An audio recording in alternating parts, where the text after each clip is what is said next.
Sí, antes de comenzar el versículo 1.6, donde Dios separa las aguas, Tomás de Aquino introduce esta norma que ya la habíamos adelantado. En primer lugar, enseña que en esta cuestión hay que observar dos normas. La primera, que a toda costa se mantenga la verdad de la Sagrada Escritura. ¿Por qué? Porque está inspirada por Dios, tiene la inerrancia, la Escritura, no puede tener error. Segunda, que pudiendo exponerse la Sagrada Escritura de varias maneras, nadie se aferre a una exposición con tanta obstinación que, si por razones ciertas resultase ser falsa, presuma que ese era el sentido de la Escritura, para no ponerla en ridículo ante los infieles y cerrarles a ellos las puertas de la fe. Fíjese que es muy importante. Por un lado se dice la Escritura es verdadera, tiene inerrancia, pero por otro lado se distingue la interpretación, donde ahí puede haber variantes y no hay que aferrarse a una necesariamente, porque eso sería literalismo, que es lo que hacen los protestantes. Las interpretaciones que tienen que ser todas en un mismo sentido y avaladas por la tradición y por el magisterio. Esto lo dice Santo Tomás en la cuestión 68, siguiendo evidente a San Agustín.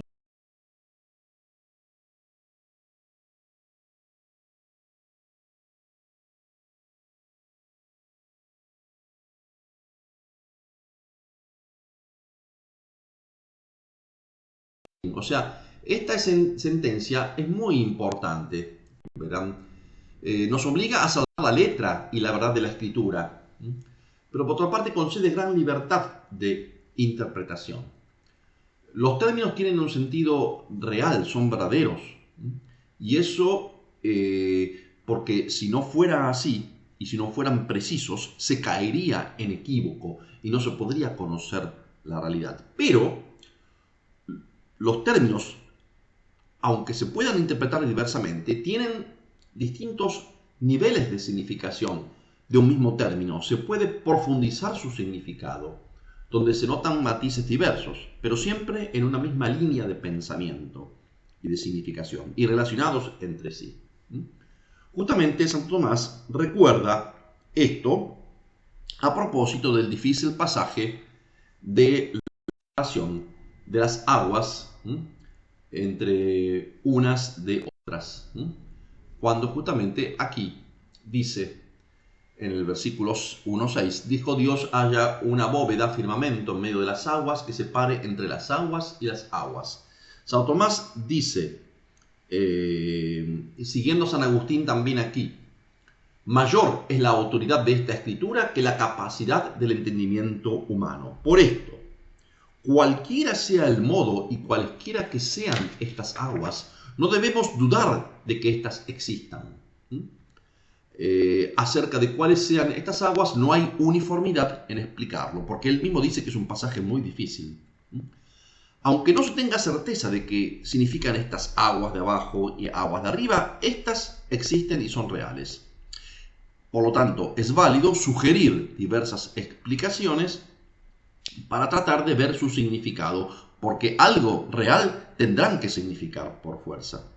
Así también lo recuerda la segunda norma, no aferrarse a una singular interpretación, ¿no?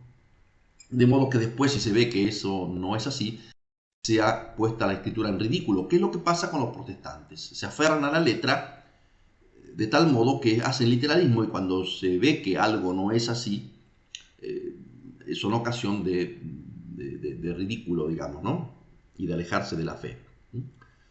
Bueno, también se dice que todo lo que se dice ante todo que todo lo que ya se ha afirmado a propósito de cielo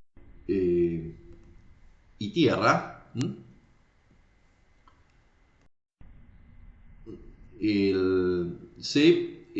o tierra y agua, se dice lo mismo. Moisés se expresa con un lenguaje simple porque se dirigía a un pueblo rudo, lo vuelve a decir en la cuestión 68, y lo hace con una imagen doble, para dar a entender que se trata de una realidad que no se constata a simple vista. Por eso usa ese lenguaje doble, tierra y agua, aguas y aguas.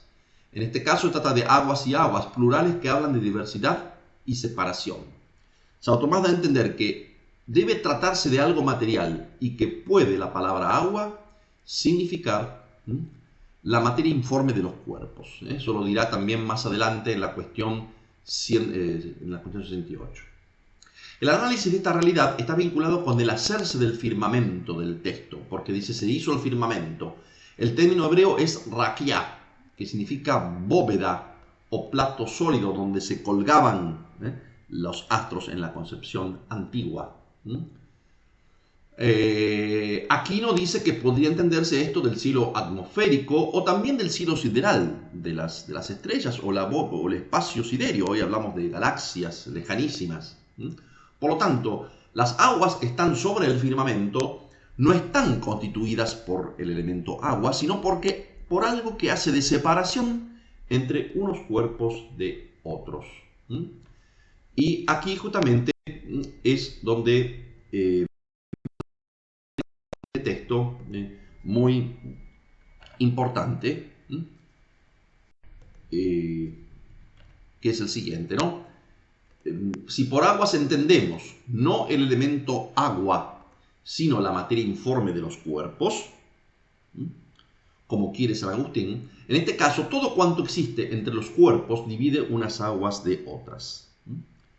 Y también dice, sea que entendamos por firmamento el cielo siderio de los astros o el espacio nebuloso del aire, está bien dicho que divide aguas de otras. Ya que se entienda por aguas la materia informe, ya se entiendan todos los cuerpos diáfanos. Porque el cielo siderio separa los cuerpos diáfanos de inferiores de los superiores.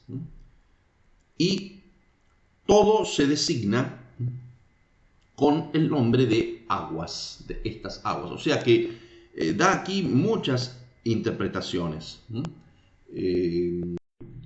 Puede ser el espacio sideral, la misma materia informe de los cuerpos, o en definitiva todo el espacio, digamos, que separa cuerpos de otros. Justamente dirá en este texto que o sea, las aguas pueden ser los cuerpos siderales ya formados o en diversos grados de formación, como parte de la astronomía moderna parece considerar al hablar de polvo estelar, nebulosas, etc., separados por gran firmamento o espacio sideral.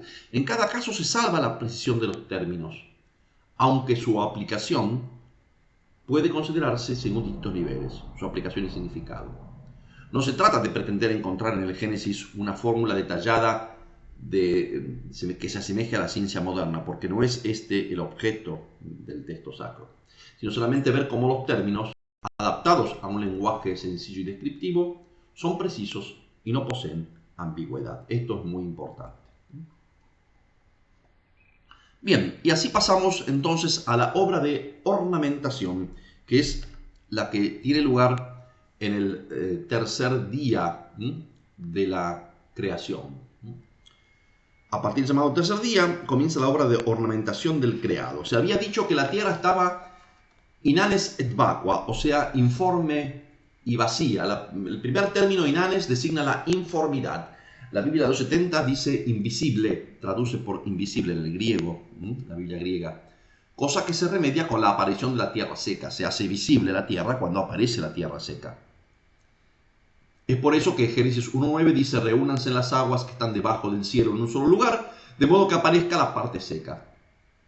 La segunda palabra, vacua, designa el vacío, así traduce la 70. Se remedia con la aparición de la hierba verde. Y por eso dice Génesis 1.11, produzca la tierra hierba, plantas que den semilla, y árboles frutales que den fruto, según su especie, cuya semilla esté en él, sobre la tierra. Aquí se emplea más el verbo hacer, como ya habíamos adelantado. Y también dice Santo Tomás, siguiendo a San Agustín, San Tomás lo dice esto en la cuestión 102, en otra parte en otra sección de la primera parte, Dice, según San Agustín, en el tercer día las plantas no habrían sido creadas en acto, sino en sus razones seminales. En cambio, después del trabajo de los 6 días, tanto las plantas del paraíso como las otras habrían sido producidas en su actualidad. Pero según los santos otros doctores, todas las plantas fueron producidas en su perfecta actualidad en el tercer día, incluyendo los árboles del paraíso, de lo cual se dice, porque se dice después en el texto que aún la tierra estaba sin producir hierba, pero la hierba ya había sido creada. Bueno, están estas dos interpretaciones. O habla de potencia, o bien simplemente habla de que ya fue creado, y en el capítulo 2, cuando dice que la tierra todavía estaba vacía, no hace más que recapitular lo anterior. Fíjese cómo Santo Tomás da mucha libertad de interpretación en un sentido o en otro, y respetando la opinión de los padres y la precisión de los términos. Eso sobre todo es muy importante. Bien, pasamos entonces a la creación del hombre. En Génesis 1:26 dice, dijo Dios, hagamos el hombre, Adán, a nuestra imagen, a semejanza nuestra, y domine. Aquí se usa un plural que ya hemos dicho, ¿no? Plural majestático. Por eso hagamos, como que si Dios hablara con su misma Trinidad o con los ángeles. El hombre, Adán. Los términos que se usa ya no se usa según su especie, como se había hecho para los animales. Aquí es un posesivo que hace directa referencia a Dios, a nuestra imagen, a semejanza nuestra. Bien, ¿por qué dos términos, imagen y semejanza? Son también precisos. Demut, semejanza, en hebreo demut, viene de dam, sangre, y significa la semejanza física. Se usará también en Génesis 5 para la relación entre Adán y su hijo Set, el hijo que nace después de haber muerto Abel. Justamente ahí, bueno, claro, es la misma sangre. Pero, ¿qué pasa con Dios? Con Dios no tiene sangre, la misma sangre, pero justamente está indicando una semejanza más íntima de su propia vida. Por eso la teología usó semejanza para la gracia. Mientras que tselem, que significa un sello, una representación, o sea, es la semejanza no física, sino aquella que hace que el nombre del Padre, esté presente en la historia, en las generaciones siguientes, porque es como su sello. Recibe quien es el representante recibe el tselem. El tselem es como la delega, el sello que te permite a ti ir en nombre de otro.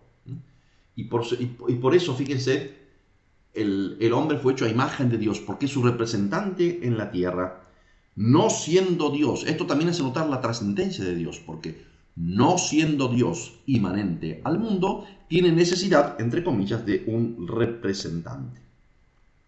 El verbo crear aparece 3 veces en este versículo de 1:27, como también hemos dicho. Creó al hombre a su imagen y semejanza, a imagen y semejanza lo creó, hombre y mujer los creó. Aquí se repite bara en la creación del hombre. El sentido del verbo es positivo, significa hacer aparecer como verbo original en hebreo. Y hace referencia a algo nuevo e inesperado. Así se ve en algunos textos de Éxodo 34, 10 y Jeremías 31, 22, donde dice, he aquí que hago algo nuevo en la tierra, por ejemplo. De modo que tiene el sentido de algo nuevo, y cuando se atribuye a Dios, se entiende de la acción divina y no de la materia. Por eso también es muy preciso el uso del verbo aquí. Y finalmente el reposo de Dios. Hemos quitado algunas cosas, hemos tenido que resumir, evidentemente. El texto afirma en 2:3 que Dios bendijo al séptimo día y lo santificó, porque en él cesó de todas sus obras que había creado Dios.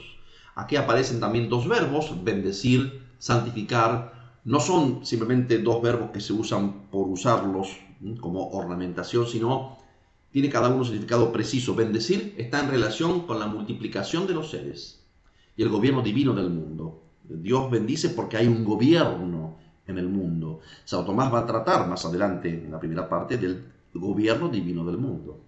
Y santifica porque está en relación con el fin de la creación. La creación tiene un fin, que es justamente la santificación, volver a Dios.